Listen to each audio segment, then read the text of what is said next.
Are you ready?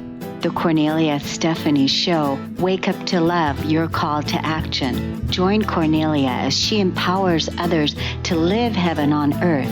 Kornelia teaches listeners how to be the authority over yourself, embracing your inner guru.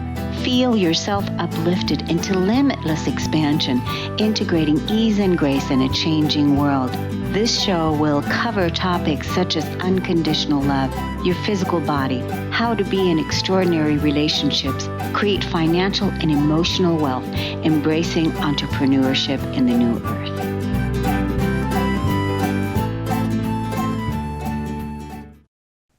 Hello, everyone. Welcome to the Kornelia Stephanie Show. It's an honor and a pleasure to be with you today. It's Friday. Yay. And we have our Stories of Hope series.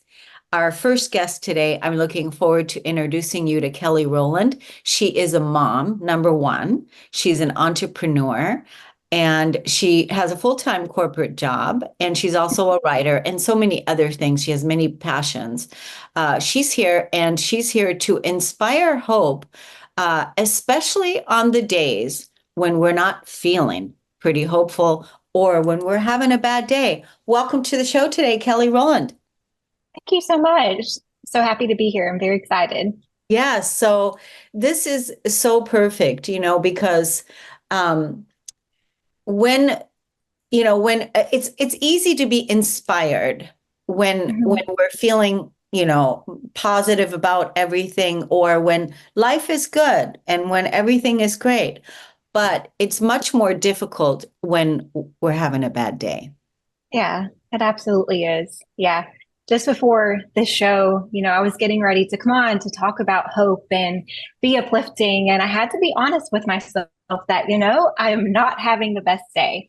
And that's okay. We don't always have to be in this perfect state and put on a perfect face, because honestly, that's not how life is, right? It's not perfect.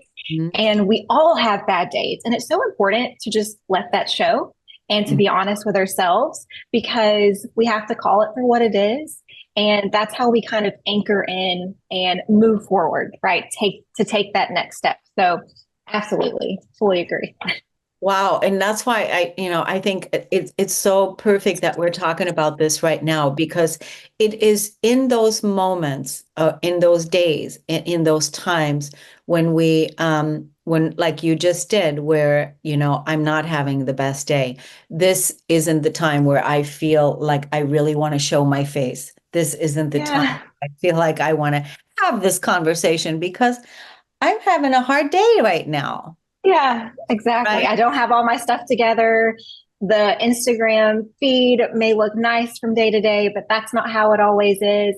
And I went and I grabbed the book that I wrote, and it's so funny, but I just had to read some of my own words. And I know that might sound funny, but sometimes we have to inspire ourselves, and we have to look back on where we've been and all the trials that we've got through. And I think of them like a treasure chest. In the Bible, it talks about having a store chest or treasure chest of all these good things that are really rich and good. And we all have those, right? I'm sure you have your own treasure chest of moments where you're like, wow, we made it through that. Or, oh my goodness, look how awesome this was in my life. And it's not all bad, because when we're having a bad day, it can feel like it's all bad. And if we really take a step back and have a healthy dose of perspective, there's so much goodness and there is so much hope, right? And I'm going to read just a quote, because it's my quote, but I really find strength in it. It says, "Our strength is found in our imperfections. The strands of our life that are messy and flawed, when joined with the flaws of others, make us stronger." And sometimes we don't want to share our flaws at all. We don't want to put out our dirty laundry. But it's when we can have these conversations and go to people, right? You have friends, family, I'm sure, where you can lean on. That's how we get better, and that's how we get stronger. And that's how we have hope too. Do you think that after you get off this podcast, now that you've revealed to the world, revealed to us that you're having a bad day, do you think that your day is going to be better? I think so. I really do. I actually started my morning with a group of ladies that I love and cherish, and we're always there for each other. And I'm so grateful for them. and it already helped, right? Just to have a friend and to shed a tear and to know that you have people. But I do believe that we don't want to stay stuck, right? We don't want to stay stuck in that bad day. And sometimes it's not just bad days, we're in bad seasons and it's exhausting. It's really exhausting to be in that same place. But there's so many things that we can control and there's things that we can't. So just taking that positive step with the things that we can control, it does make us better and it does help, I think, ease that burden, right? Of Yeah. just telling you, I feel better after telling you. I was not going to do that, but I felt compelled to. So I appreciate you just being a listening ear too. Totally. I think, this is actually one of my hallmarks is acknowledging exactly how we feel, where we're at in our imperfection, right? In Mm-hmm. our, Yeah. imperfect human, right? Yeah. And it's perfect by being real. I mean, Yeah. being real, that in our imperfection and just acknowledging where we are, because life does get hard and things do get hard. The thing that you just said that really hit home was sometimes it's not a day, sometimes it's a Mm-hmm. season. And that's hard when it's a Yeah. season, because if it's a season where I'll tell you, my parents on February 2nd of this year lost their home in a house fire. So my I'm parents, sorry. 89 and 84, lost their Mhm. home. So that was definitely a season. Yeah, That wasn't a one absolutely. day thing, right? So Yeah. those are big things, and that was a big period to be every day have to show up to be with it. Yeah. Yeah. And that can be exhausting too, right? To feel like you have to be on and you have to be at your best, especially as a parent. I have found that I have to let my kids know sometimes that mommy's just, I want to put on my best face and I want to be joyful, but it's okay if I'm not okay too, right? To set that expectation with them that they don't always have to have it together. And the reason I'm so passionate about sharing hope is because when my children were born, they were 3 months premature and they spent 100 days in the NICU. One of my sons coded 5 times. He went 5 minutes without breathing. And my husband and I had a saying. He said, we told each other that we take it minute by minute. We take it day by day, hour by hour, and we take it minute by minute if we have to, right? And even in those really awful, terrible moments and seasons, I think that there is purpose. And what I found is that often we just want to get out of the yucky, right? We're like, oh, just get us out of the situation. I want to move on. But oftentimes there's something we're meant to learn and there's someone we're meant to impact. And by sharing our stories, we help others, right, on their worst day to have hope because they see, oh, look, they got through it, so I can do it too. Yeah. Yeah. Um, so Yeah. our stories have a lot of power. Yeah. And today is one of those, conversations that's very real, very authentic. It's, in Yeah, real time, talking about, when we have bad days and how to show up in those by being our true selves. And even just saying, even if you were to have a bad day and you were going to show up at work, to be able to say, I'm not having a good yeah, day. It's fine. Like you did when you came on. yeah, Oh, you said, I'm not having my best day today. And that's right away, it opens my heart to offer compassion and space to, for you. And then what by you saying it to the children, because the children are going to know it anyway. They're going to know that's anyway. true. Mommy's not feeling too good today. And she's, and if you tell them, then they're able to, again, see the imperfection that, because when we Hmm. look at our moms and dads when we're little kids, we think they're gods, Oh right? yeah, yeah, Yeah, they know everything, they're perfect, all the things. yep, So it's a way for you to teach your children that, yeah, this is all part of life. Sometimes we have good days where we're feeling really good, and then there's other times when we're not, but we're always being real with each other. yeah, yeah. It almost teaches them to lean in and to ask for help and to be okay with sharing emotions, no matter what they are, even if they're bad and even if they're hard. I realized it was sometime last year. I had a big community of people around me, but I wasn't tapping into that community. it's hard to do life with people if you don't let them in. And we can actually show up in a group setting and still not let people in. And so it was a really like aha moment that I had of we have to, if we have that anchor, we've got to throw it out, right? Don't just hold on to the anchor that will keep you grounded in hope. Use it. Use it. And don't be afraid if you lose it and the chain breaks. Sometimes you have to keep trying. You have to keep trying. And it's so important to not lose hope. And there's never enough, like you can never run out of times, right? Where you just throw it over and you throw it over. So I guess I know we're almost at time, but I would definitely encourage people to use their anchor, to be grounded, and to allow those who are around you to love on you and to lift you up. Yeah, that's beautiful advice. You had a book that you looked at earlier. Do you want to show us the name, the title and name? Yeah, And tell us where to get absolutely. that? So it's called Reveal, Discovering God's Purpose in Your Pain. And this is actually the first picture in the NICU where I was allowed to hold them at the same time.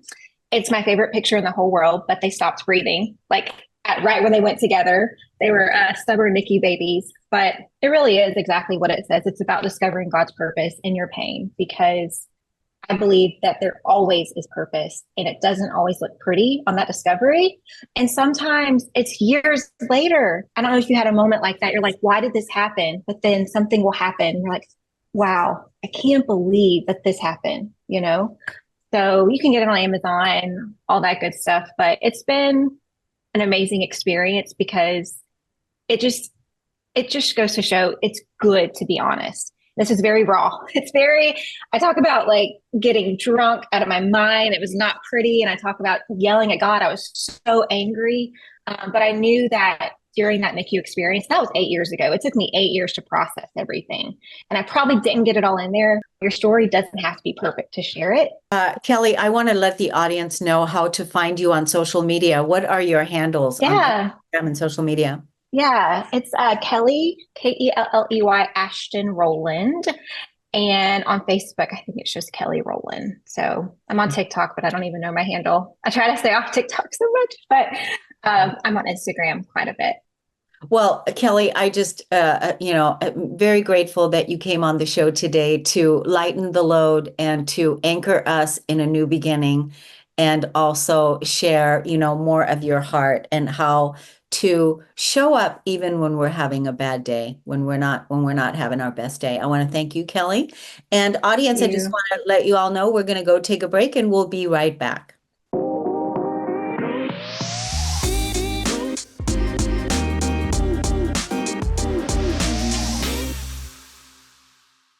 Welcome back, everyone. I'm so excited to introduce you to Johan Botha. He is a life and nutrition coach, and he aims to empower people to make informed decisions about their health and well-being. Today, we're going to talk about something else, though, which I really love because we really need this right now.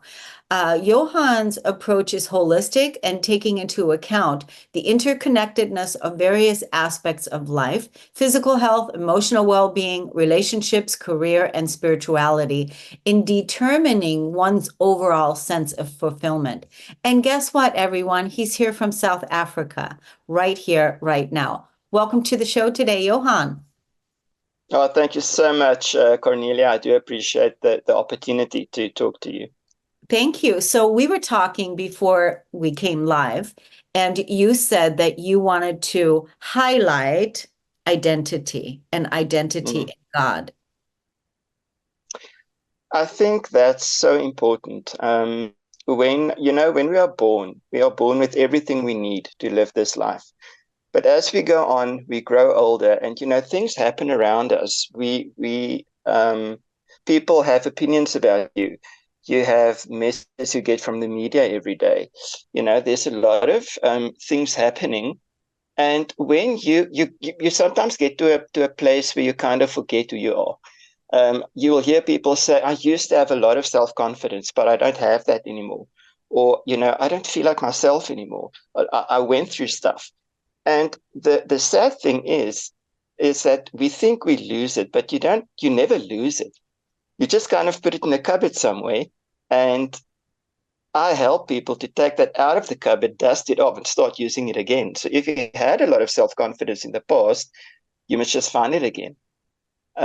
So identity and identity in God is so important, because if you don't know who you are, you're going to be open to a lot of opinions and outside influences. And it's going to influence your relationships, the way you think about yourself, your self-talk, the way you function. It's going to influence your whole life. So it's so important to kind of be rooted in the high energy stuff, in the right things. And that's why I feel it's a central part of what I do. You have to start with yourself. So that's very important for me. Yeah, it is really important. Identity. Who are you? And, because over the course, like you talked about, but I just looking over, even my life and looking at like all the relationships, all the people, all the places where I used to give my authority to and my power over to. And so then you deposit a little bit of energy there, and you deposit a little bit of energy there, and deposit a little. So a little by little, you're giving it all away to the point where Yeah. when at some point, then is that what you're saying? You can't pour from an empty cup, you know that saying. So if you give and give and give and never take time to sit and reflect and look at your own life and kind of see, where are you at this point? Are you still on the right course? Then you're going to be empty. And all of us want to help. All of us wants to do good things, but you can't neglect yourself if you just give and give and give. Especially, you need time to Stephen Covey's book, The Seven Habits Habits of of Highly highly Effective effective People. people. Yeah, Yeah, yeah, you have to sharpen the sword, I think he says there. yeah. And if you don't do that, you won't be good to anyone else as well. You won't have the energy to do things. You're going to be confused about yourself, because burnout is a terrible thing. I mean, people burn out, they get sick, our body reacts to the stress. And it's so important to look after yourself. And I you think have I think to make, yeah. I think that's so important that this is being taught so that people can claim their authority back. And also mm, talk to us about identity in God. What does that mean? mm. Well, you can't really get to a place of knowing who you are without the spiritual side, I mean, who know you? God made you. He knows you better than you know yourself. And who better to meditate with, to talk to read the word, to know who you really are. Because the enemy is trying to confuse you. If he can confuse you about who you are, he can do a lot of things with you. And this is a very spiritual thing. So, I mean, God made you, God did not give you a power of fear, for example. So when you are afraid of something, you know that's not from God. You know you're not supposed to function like that. You have the spirit of God in you, the peace of God in you. And if you function from that place, if you function from a place of peace and calmness, you'll find that your actions will change dramatically. What you say, how you feel, how you handle people, the role you play in your community. Because, I mean, we all know that when we get stressed, you kind of feel like a tumble dryer inside is up and down and up and down. And your body reacts and your mind reacts and you can't think clearly. So you can't make informed decisions. And if you make decisions in that state, it seldom ends well. So it's so important to just read and know who you are in God. You were fearfully and wonderfully made.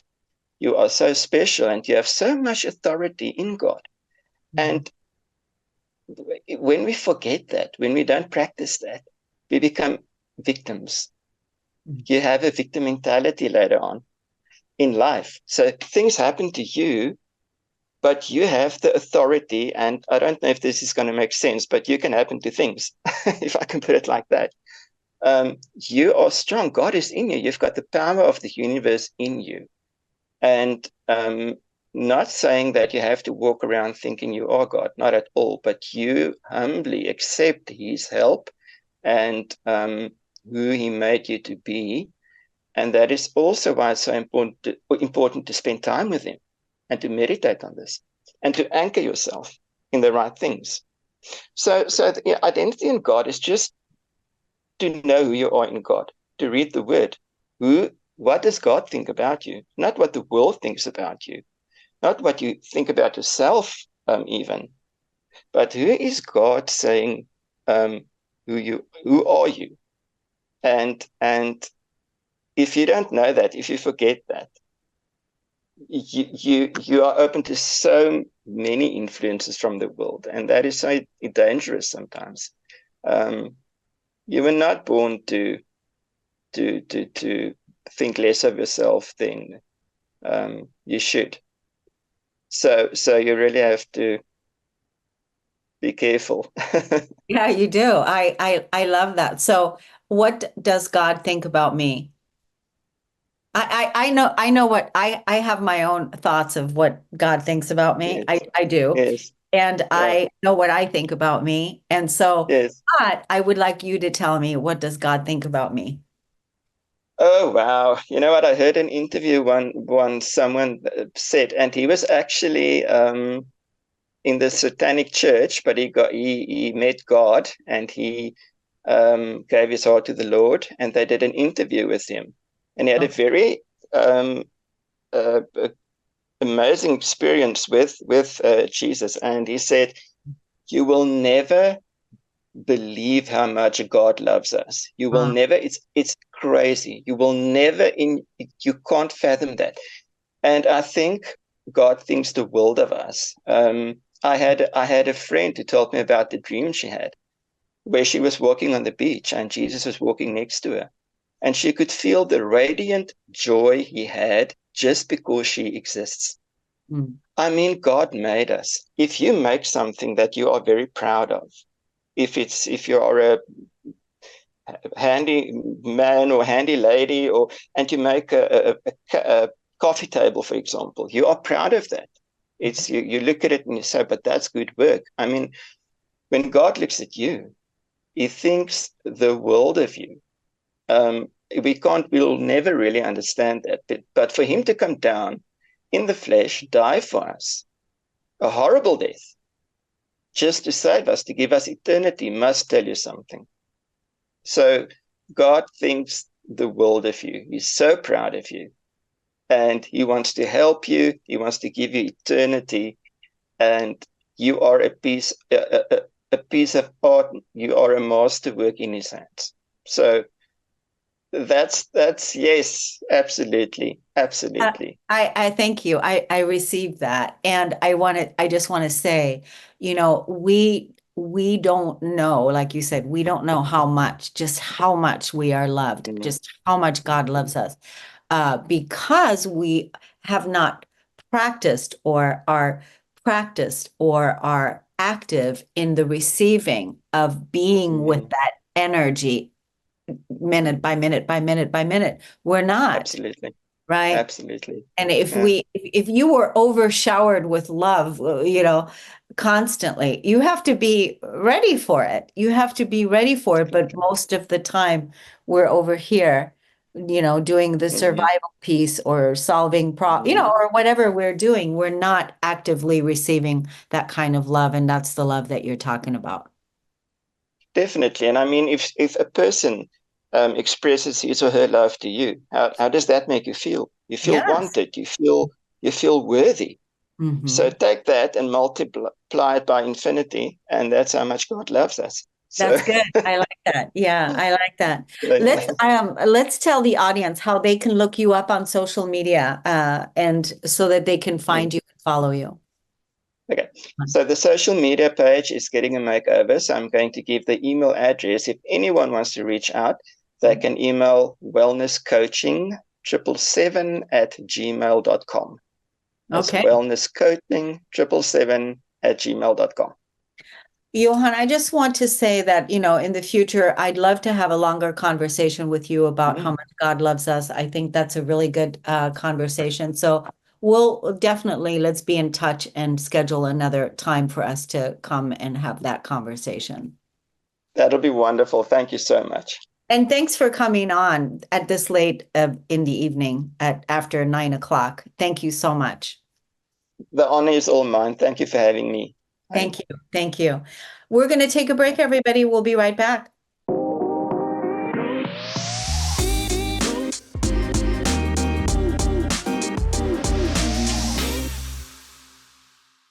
Welcome back, everyone. Our next guest today is Courtney Muller. She's a certified career and leadership coach that's passionate about inspiring corporate professionals to be happy, successful, and impactful leaders. Her corporate background over the last 15 plus years as a leader in people ops and talent acquisition has enabled her to partner with clients in a powerful way to overcome career advancement, challenges, and achieve their goals. Welcome to the show today, Courtney. Thank you, Kornelia. Happy to be here. So how did you get started in, what you're doing now, and what is it that you want to highlight in regards to what you're doing now that's going to help others? Sure. So I started my career in 2008, which was the recession at the time, and a lot of challenges from a job search perspective. And I landed, on a path that I wasn't expecting. I got into retail management, which I did for a couple of years. And that's where I developed a love of supporting people, growing people, developing skills, training, all of the things sort of associated with HR. But I knew I wanted to take that into a different industry. So over the years and different, sort of roles that I got into, I did eventually land into a fintech startup, and I was with them for about 12 years. And, I think the startup world presents a lot of opportunity for people who want to take on a lot of responsibility, grow their career really quickly. And I was fortunate enough to be able to build the HR team within that organization because it didn't exist at the time.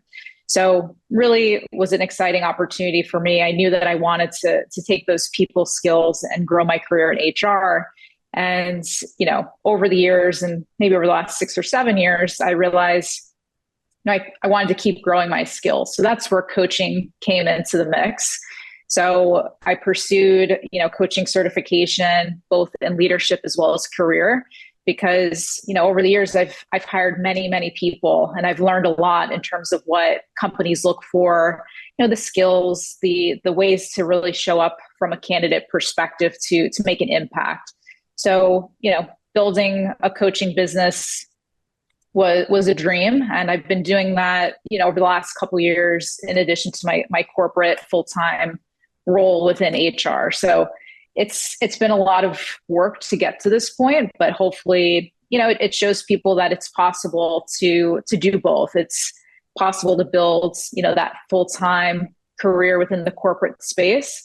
But also, if you have, that passion outside of that, to do that as well. It's okay to find that time and to manage your time effectively to do both. Yeah, I think that's huge. To be able to do both. Is the goal eventually not to do both? Yeah, I think, the long term, probably 5 to 10 year plan would be to eventually be that full-time coach. That's certainly the dream. And I think it'll take some time to get to that point. And I'm not ready to leave the corporate space yet. I think I'm still gaining a lot of experience as a people professional. And I'm using my coaching in the corporate environment as well as, with clients outside of that. So I feel like I have the best of both worlds at the moment, but eventually I will, focus on the coaching. Yeah, it might be, like 7 years or 5 years, Yeah. Or whatever you were saying. That because the thing about it is, what I'm hearing from you is that you're still enjoying and receiving benefits from where you're being right now. So that's a whole different a feeling of energy. A lot of people that are in corporate jobs hate them, hate being where they are. So that's a whole different ball game. And then to be in a place that you hate while trying to start a business at the same time, an entrepreneur business of any kind, that's the part that's hard, right? Yeah, To be somewhere that you hate. So it sounds like you are in a place where you're feeling like you're able to share your gifts and also yeah, receive more training and able to intertwine both your life coaching and then life and business coaching and then your HR and bring it back and forth. absolutely. Yeah, it's a very fortunate position that I'm in. I've worked really hard, and I think the thing that is probably the hardest is certainly the hours and the time spent, of course, because I take clients on the weekends, in the weeknights, and I'm doing that because I love what I do. And I think if you really love what you do, you will make the time to do it. At the same time, it's important to take care of yourself and to make sure that you're recharging the batteries, that you are focusing on health and wellness, and you want to be able to show up in both arenas that you're in to serve people effectively. Yeah, absolutely. Because I mean, you're the one, without you, and then that nothing is working. That cup has to be full. And so Yeah. you're at right now, there's, someone that is part in my master class that I lead. There is a woman there. She is reminding me exactly of you because she also has a full-time job. And at the same time, she is a writer and, starting growing her business. And so it's interesting to hear the similarities about what you two are saying. She also loves the job. She's been there for 20 something years and loves what she's doing. And yet at the same time is feeling called to begin this. So, what does it look like for you going forward? Are you planning on growing, the way that you are right now? Are you feeling, balanced in where you are and are looking forward to that expansion, or how are you moving forward? Yeah, I think right now I have a good balance that I'm able to effectively manage both. I think, it's important that I'm showing up 100%, in my corporate job, as well as 100% for the clients that I serve outside of that. And I think I've been able to grow things organically through, referrals and networking and things like that, which I'm grateful for. If it ever gets to a point where I'm not in balance anymore, it's something that I'll have to sort of explore and see what's best for me and, what's going to make me feel most fulfilled. So, how do people find you, as far as what does it look like for a person to want to work together with you? How do they find you? Yeah, so they can find me on my website, which is just my full name, .com, and as well as You can go ahead Instagram. you can go ahead and say it because some people are driving. Okay, sure. So www.courtneymuller.com, and then Instagram, LinkedIn, full name on LinkedIn, Courtney Muller, and Instagram is Courtney Muller Coaching. And when people do you do discovery calls to see about Yes. how does that work? Yeah. So for anybody who wants to connect and just learn more about, what coaching is, how we might work together, I do a 45-minute free discovery call where we learn more about each other. I understand the person's goals, the challenges that they might be experiencing in their career journey, and then, offer some, solutions, potential, ways that we could work together to see if it's a fit. So it's a good way to, do that meet and greet and see if there could be a fit. Right. And then do you have like different programs that people can sign up for, or is it just how does that work? Yeah, so I have a couple of different programs. The first one is really around the career change and job search path. So a lot of the clients I work with have identified, I want to make a change. I want to switch into a different role, a different, opportunity, industry, et cetera. So we work together to work through that career change, the job search activities, and land into that new opportunity. That's one path. A second path could be leadership development coaching. And then a third is custom coaching engagement based on their unique challenges. So a couple different ways that we can work together. Great. Well, I think it's wonderful, how you uh carved your path over this last, decade of, the passion obviously in human resources, and then obviously also coaching, and how you're interweaving them together and helping yourself and also helping others on this path. I want to thank you so much for coming on the show today. Yes. Thank you, Cornelia. Thank you. We're going to take a break, everyone. We'll be right back.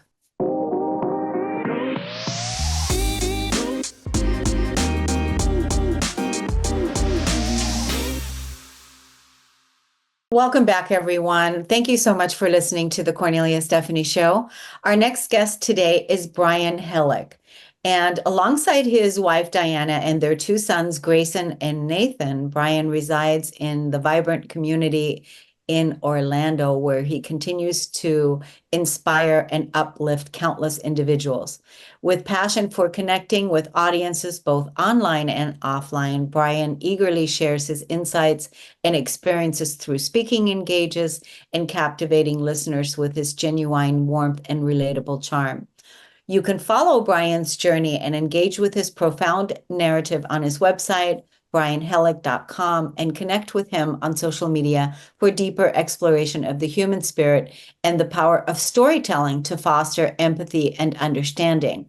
So Brian heard these words, and the words said, write the book. What did the words say, Brian? Write the book. Write the book, speak about it, and transform lives. Write the book, speak about it, and transform lives. And you heard that from God. Absolutely.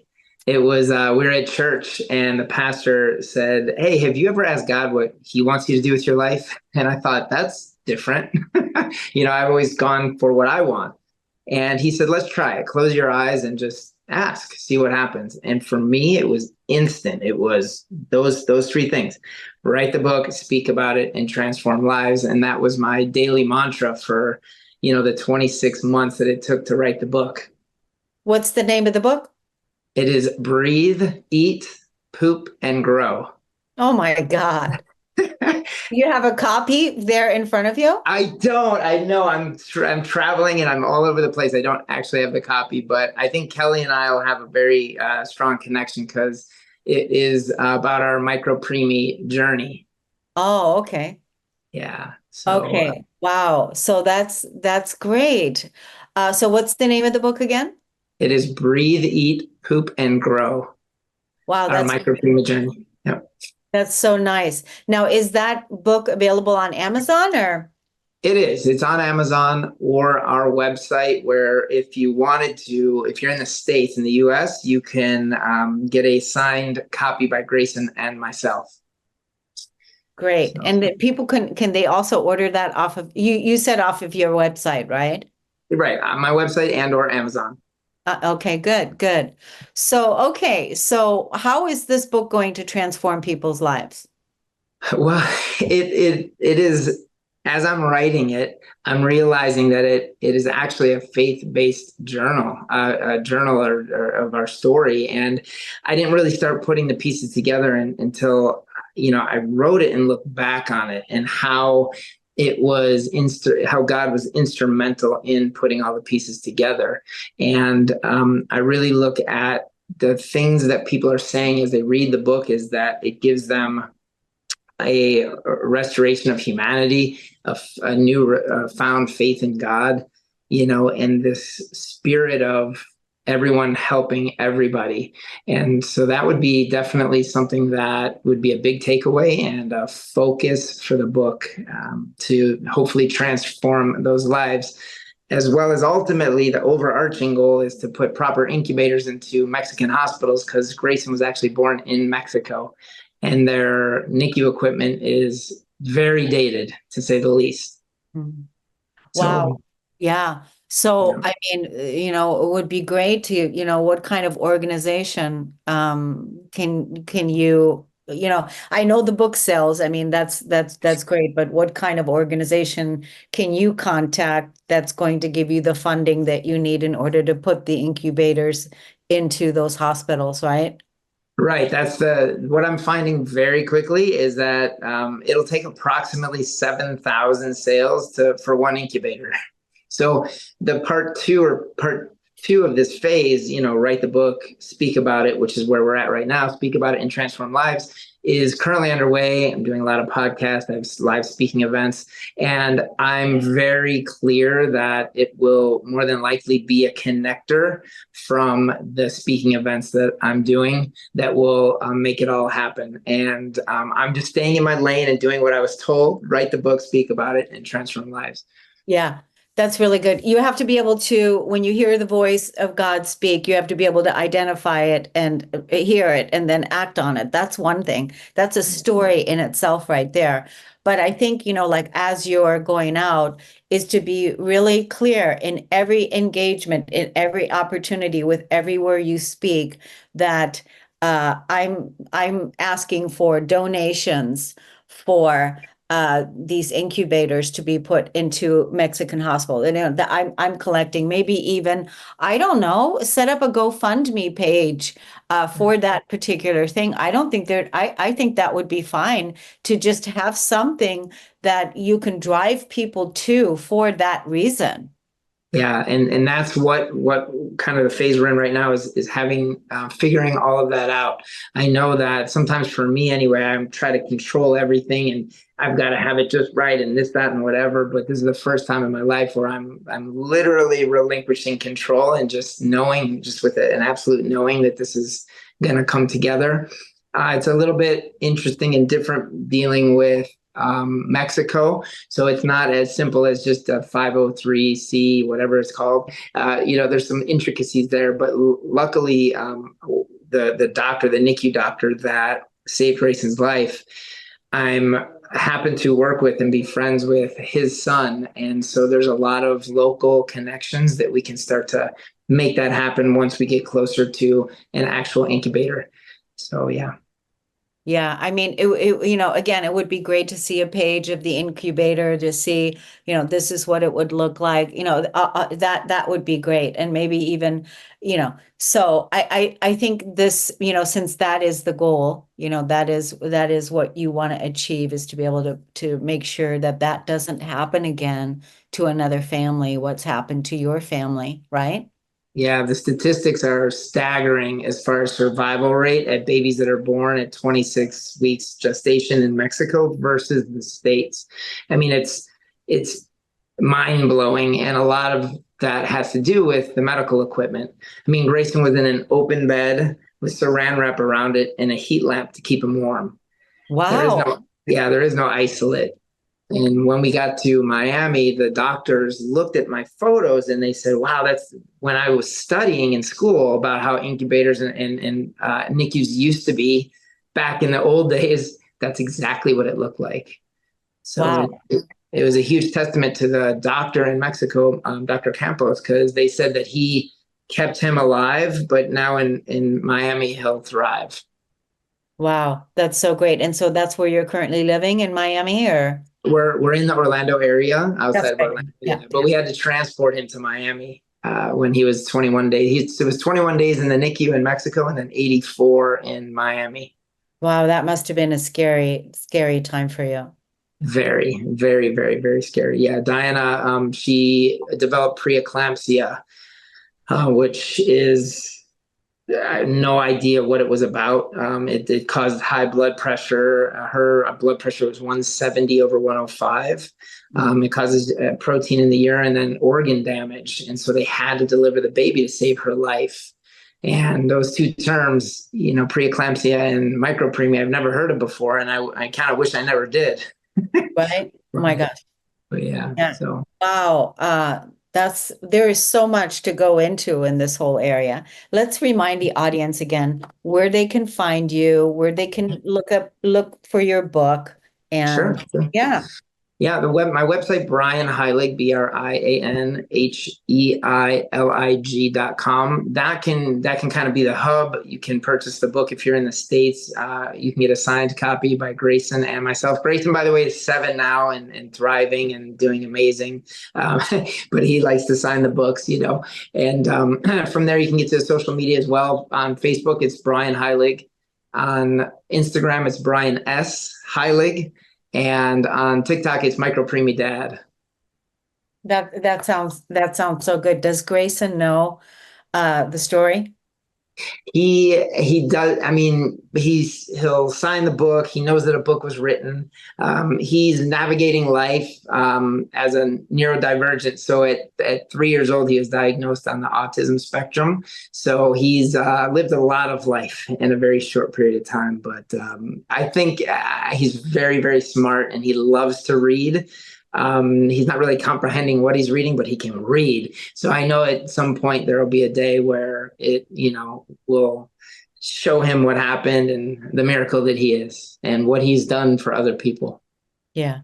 And do you believe that everything that took place for you, at the right time, all the right resources, the right people, everything was in God's hands, and you attribute all of that to your faith?